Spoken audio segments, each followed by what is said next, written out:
Pourquoi donner de l'espace à une personne à tendance évitante la fait-il en réalité s'éloigner encore plus?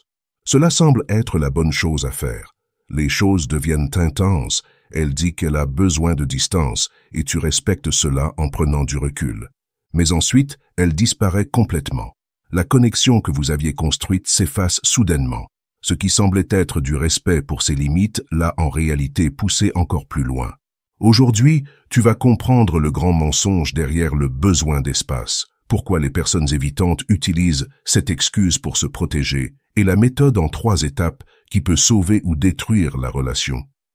La plupart des conseils en matière de relation affirment que les personnes évitantes ont besoin d'espace parce que l'intimité leur fait peur. On te dit toujours la même chose, prends du recul, laisse-le respirer, attends patiemment qu'il revienne. Cela paraît respectueux et raisonnable, mais cela ne tient pas compte de ce qui se passe réellement dans leur esprit et leur corps lorsqu'ils s'éloignent. Les schémas évitants prennent racine dans l'enfance. Les enfants développent ce style lorsque leurs besoins émotionnels ne sont pas comblés de façon régulière. Les parents ou les personnes qui s'occupent d'eux sont physiquement présents, mais émotionnellement absents. L'enfant apprend que demander du réconfort ou de la connexion ne mène qu'à la déception ou au rejet.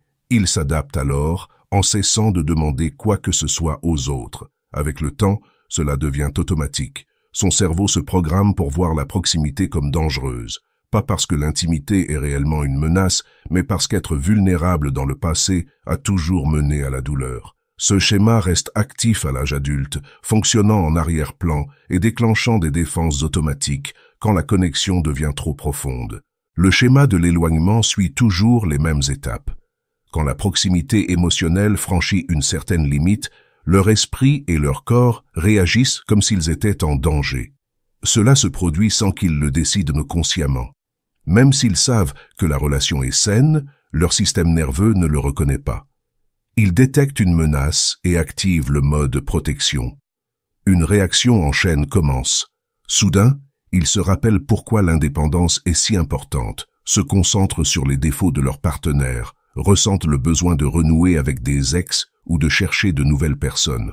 Ce ne sont pas des manipulations calculées, mais des défenses automatiques que leur système a apprises il y a des décennies pour se protéger. Le protocole pour gérer cela comporte 3 étapes essentielles à suivre dans l'ordre.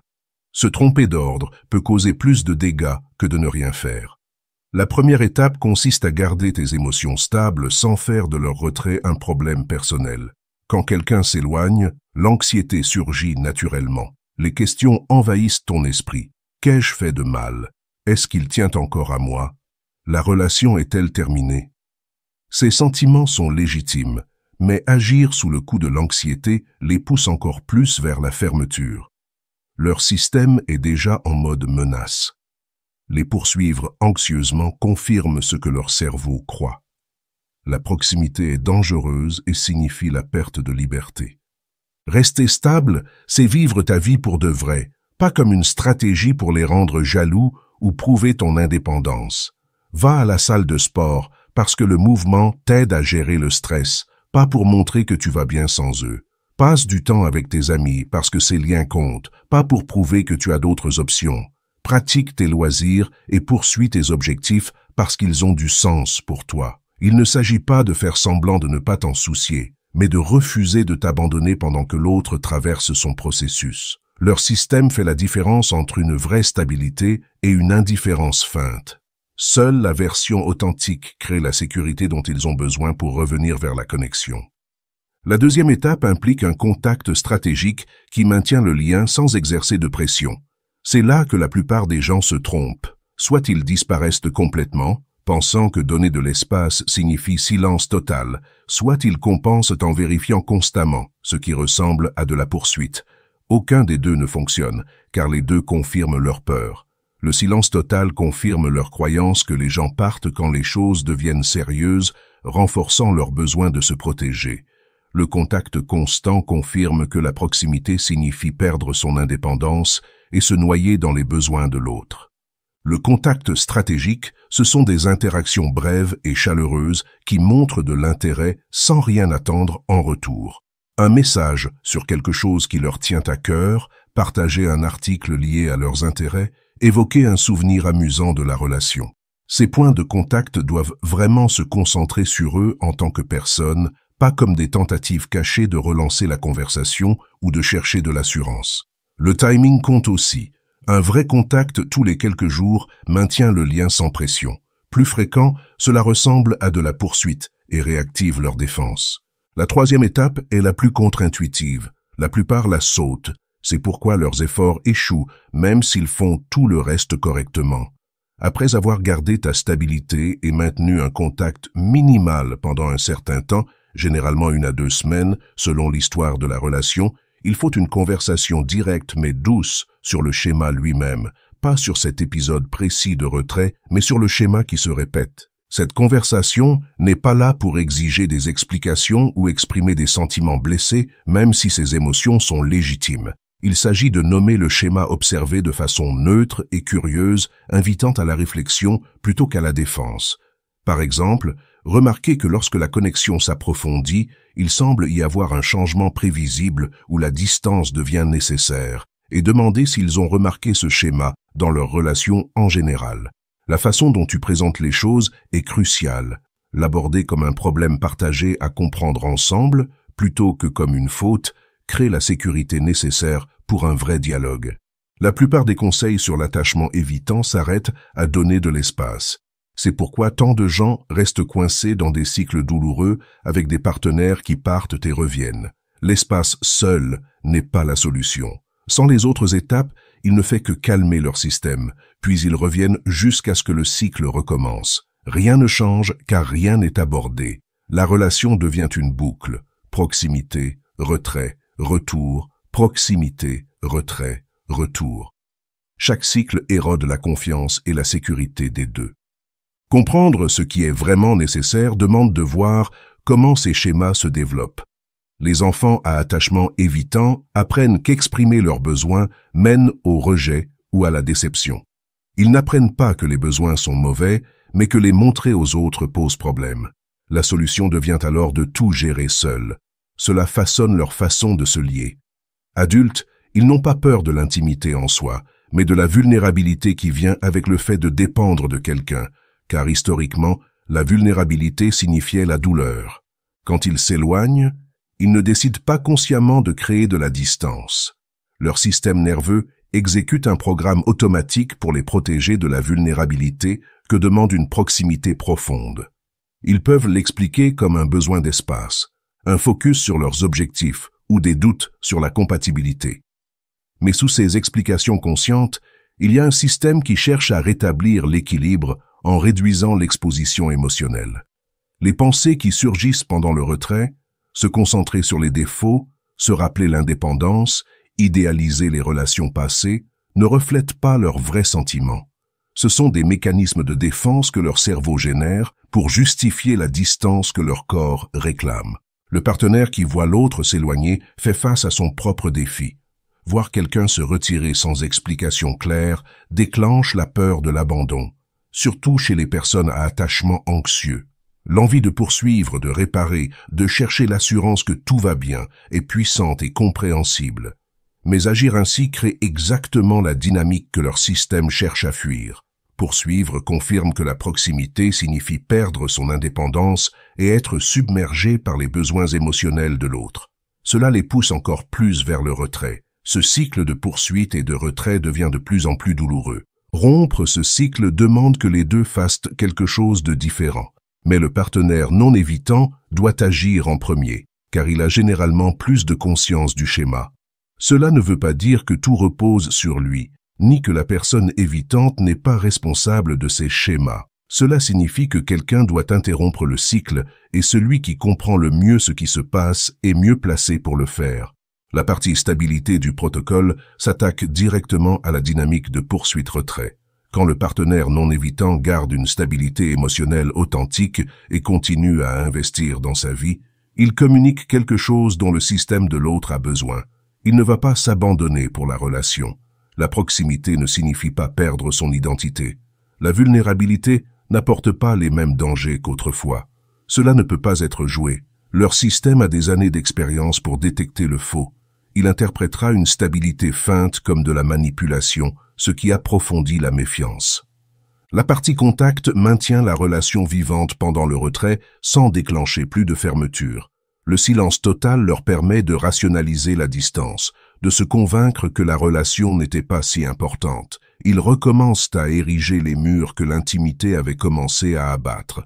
Le contact constant confirme leur peur d'être engloutis. Les points de contact brefs et authentiques qui les reconnaissent comme personnes sans exiger de réponse trouvent le juste équilibre.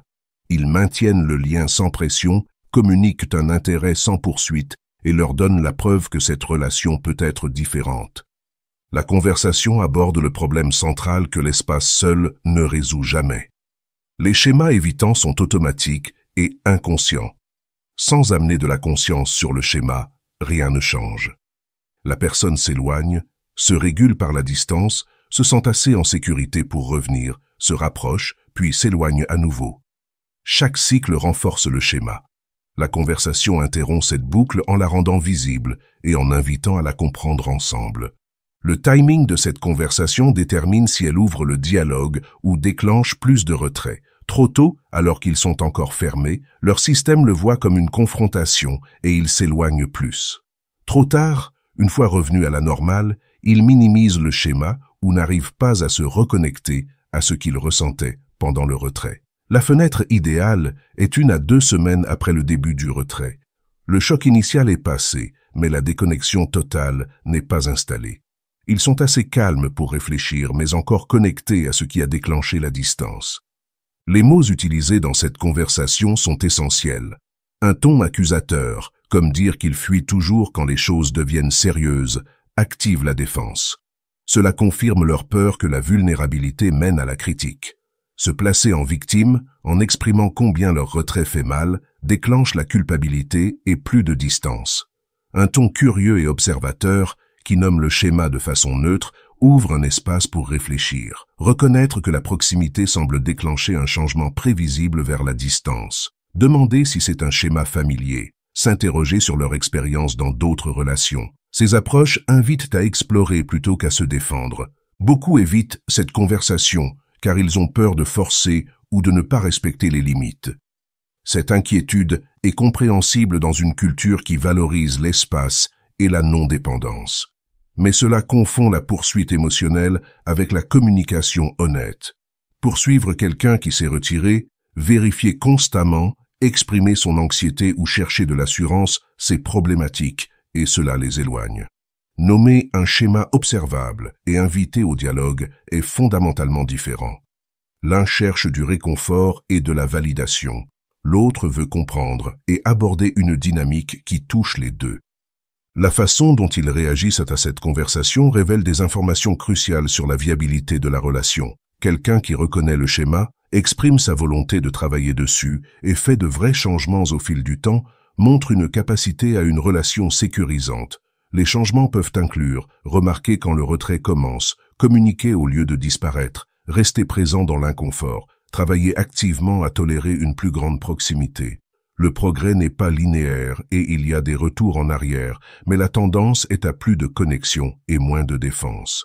Quelqu'un qui nie le schéma, devient défensif, ou le reconnaît, mais ne fait rien pour changer, montre qu'il n'est pas prêt pour une relation sécurisante. Ce n'est pas un échec moral, mais une réalité sur son parcours. Rester avec quelqu'un qui ne peut pas ou ne veut pas aborder ces schémas évitants, c'est accepter des cycles répétés de proximité et de retrait, ce qui érode la sécurité et l'estime de soi du partenaire non évitant.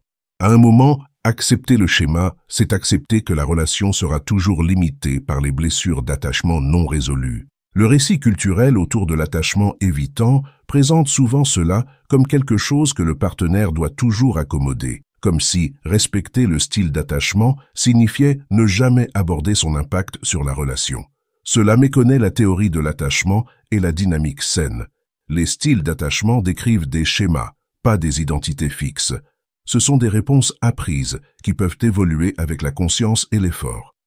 L'attachement sécurisant n'est pas inné, il se développe grâce à des expériences de soins constants et attentifs, aussi à l'âge adulte, en travaillant intentionnellement sur ces schémas relationnels. Accommoder les styles d'attachement ne veut pas dire accepter des dynamiques nocives sans les aborder. Cela signifie comprendre d'où viennent les schémas, les aborder avec compassion et créer des conditions qui favorisent la croissance plutôt que de renforcer les blessures. Pour les schémas évitants, cela implique de fournir la stabilité et la patience nécessaires pour que quelqu'un ose une vulnérabilité plus profonde tout en maintenant des limites claires sur ce qui est acceptable dans la relation.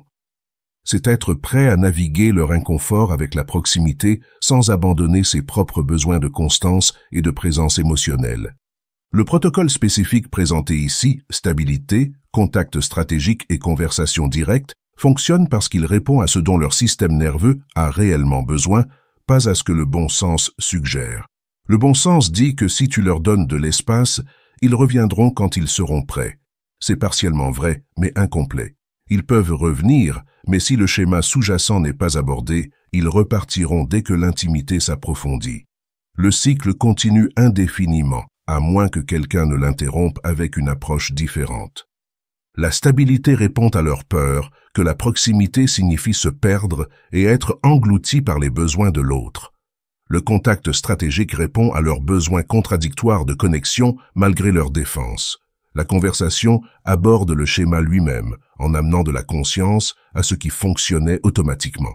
Ensemble, ces étapes créent les conditions pour développer de nouveaux schémas relationnels, où la vulnérabilité ne déclenche pas automatiquement le retrait, où la proximité peut s'approfondir sans activer les réponses de menace. Ce processus n'est ni rapide ni facile. Les schémas évitants se développent sur des années, voire des décennies. Les changer demande un effort constant et patient des deux.